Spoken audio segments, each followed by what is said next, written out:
Live, it's time for Giants Baseball Corner.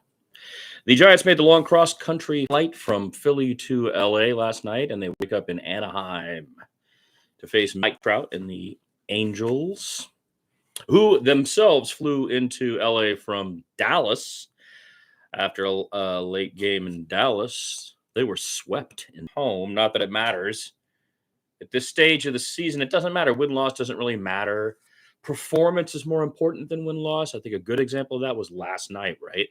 Jordan Hicks last night in this really nutty game. He was a complete mess in the first.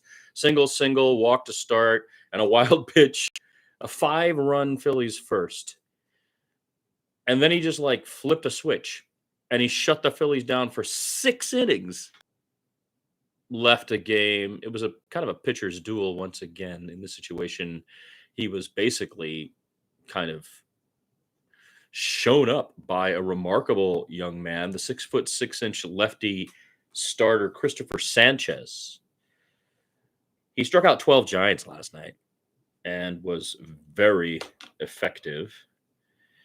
And I think that Jordan Hicks being left in by Bomel on the last night of the East Coast stretch of a 17 consecutive games we're playing right now, the longest gauntlet of the season, 17 consecutive games the Giants are playing that starts with 10 on the road.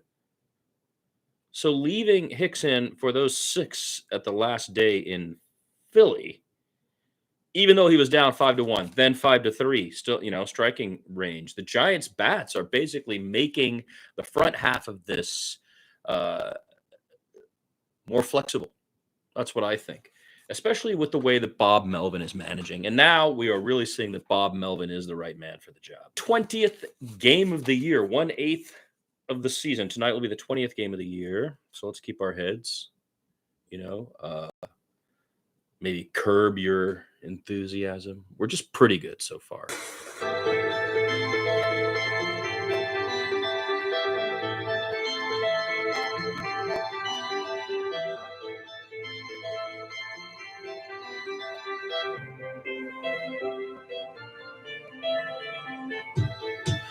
Giants won the first series out on the East Coast against the Yankees. The first game was shortened, though. Crazy rain.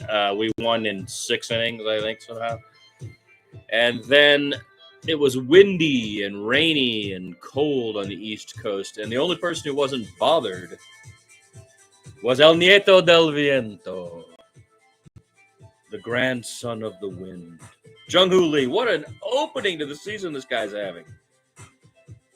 I also think it's interesting, his nickname, grandson of the wind, Nieto del Viento, El Nieto del Viento. He looked incredible on the East Coast. They split the 4 games in Philly, the Giants did. And the East Coast suddenly realized who Jung-Hoo Lee was. And the MLB Chan started putting up feature videos of Jung-Hoo Lee are now on the MLB Chan. So I put those up on Giants Baseball Corner. You can check those out and see kind of how they viewed him after that Yankees series a little bit differently. It was cool. Jung-Hoo Lee, the latest Giant to star in New York, and really the only Giant in interleague history to hit more than 1 home run at Yankee Stadium. That's kind of a crazy statistic. Now, the Giants' bullpen has not picked up where it left off last season. It's better.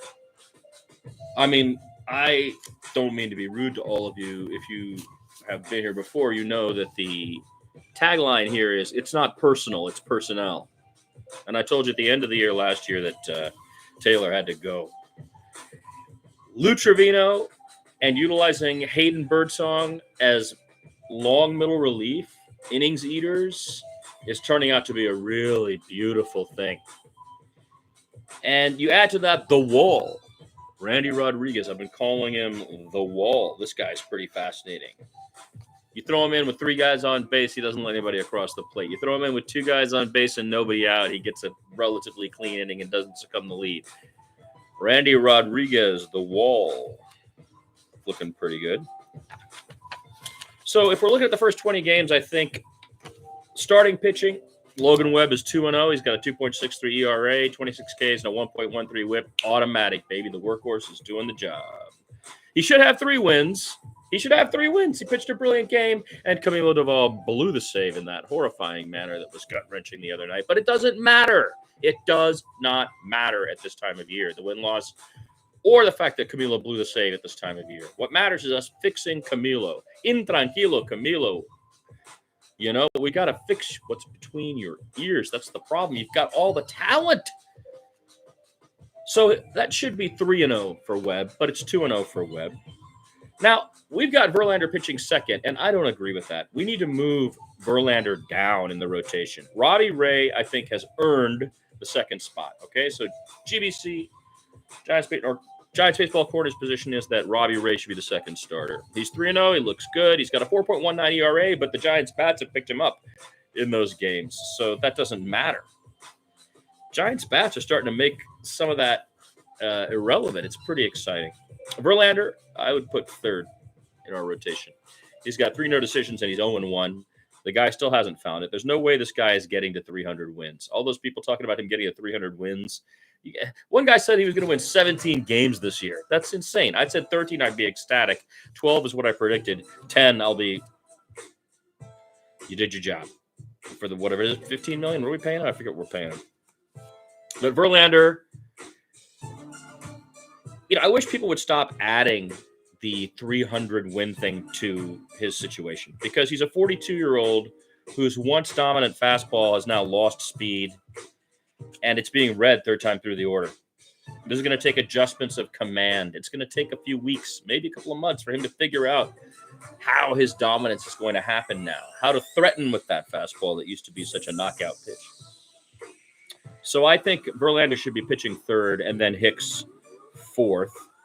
The Landon Rope Hayden Birdsong, don't call it a combo pack.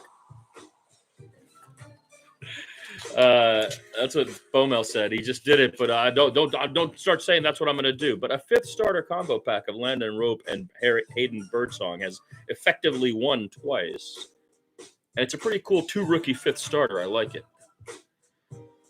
As I previously mentioned, Randy Rodriguez, the wall has worked out. He has saved starting pitchers' asses this year.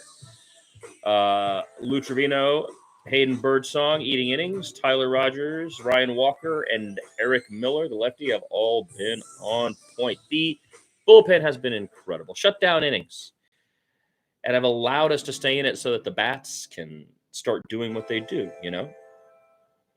Led by currently Jung-Hoo Lee. That's just what's happening there, Spencer Bivens came in his first game, and it would have been a blown save type of situation. But he gave up a hanging sinker for a home run that cost the lead in that game. And then he's been airtight since.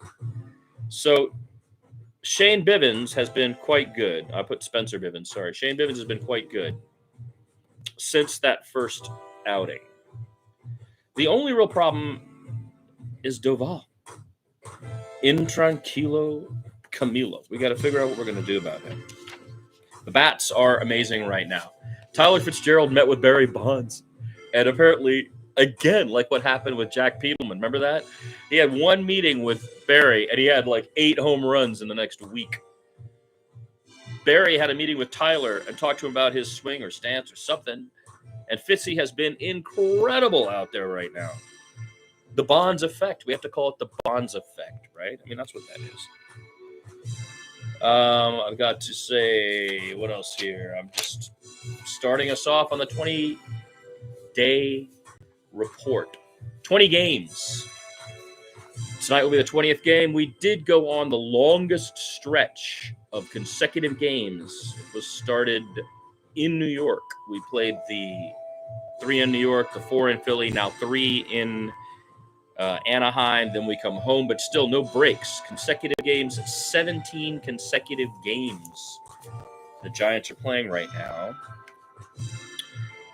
And it starts with a 10-game road trip, upon which we are 4-3 after winning the Yankees series and tying the Phillies 2-2. We go to Anaheim tonight in interesting position. Webby on the mound. The team is well rested again. Bob Melvin is proving to be the right man. He sees these 17 games. He knows the front half of the stack with this stuff on the road. He has worked carefully to pace people, and it is showing. He has also forced people to pitch. He forced Verlander to stay out there. After he had the quick fifth inning the other day, by the way, you can read about every game here on Giants Baseball Corner below this. You can read about every game, the things I'm referring to. But Verlander had that fifth, and he thought, yeah, I'm back, baby, and then just got beat in the sixth. And Baumel let him get beat, let him have that tension. He has to have that situation. And he trusted that a one-run lead or maybe even a two-run lead with his use of the DH and with Wilmer hitting the way he's hitting right now, Jung-Hoo hitting the way he's hitting right now, that he can manage something like that. And so he's pressuring Verlander in a moment like that, just as he pressured Hicks. The guy blew up the first. What could he do? Go out there, take the ball, he puts his hood down and walks back in and says, blown spring start? No, he stayed out there, and he burned them. He was going up against a guy, 6'6" lefty, who was just owning the Giants, except for Matt Chapman, who homered and also drove in Elliott on an RBI single. And Hicks found it in himself, which is what we need him to do. We need him to dig inside and build back the endurance. He should be rocking six-inning starts. He should be a quality start man. And he was. It was his second quality start, technically, and he got the loss, having lost the first inning. So it's kind of a hilarious game in that way. And it's typical of what a spring game is and why I think the spring is really not about win-loss, you know. It's about enjoying our players, seeing who they are, being excited that we finally have a starting rotation. And with the Zaidi and Kapler, it was just a constant shifting of players. Nobody knew who they were. Not until July did we even have a lineup, it felt like. You know what I mean? So I'm really glad that that's over. And the Buster Posey era has begun with, I think, pretty quality, approach to having a more traditional set team.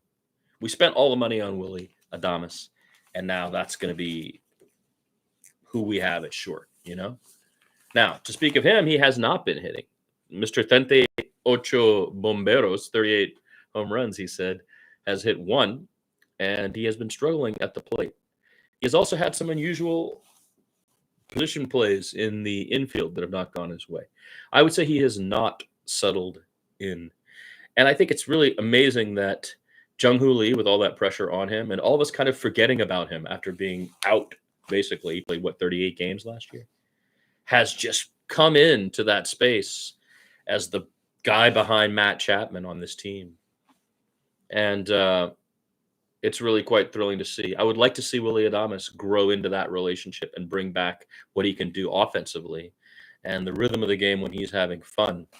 I'd like to see that with our guys. Fitzy is earned second. He is hitting well. He's playing well.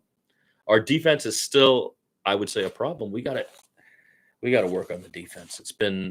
We're 2 years away from the worst year ever, and last year wasn't much better. So I think that's got to happen. All right, this was a Giants Baseball Corner. I am your host, MTK, in the corner. And this was 15 minutes long. I was trying to go 10 and use music too. So we'll see what happens on the next one. Giants Baseball Corner will be hosting this live. I don't want to do recorded programming. I want to do live stuff. So we'll be going live with the game on the wall over here. We'll be going live, at least Mondays. And so I'll have some news and information those times. Okay, take it easy. MTK out.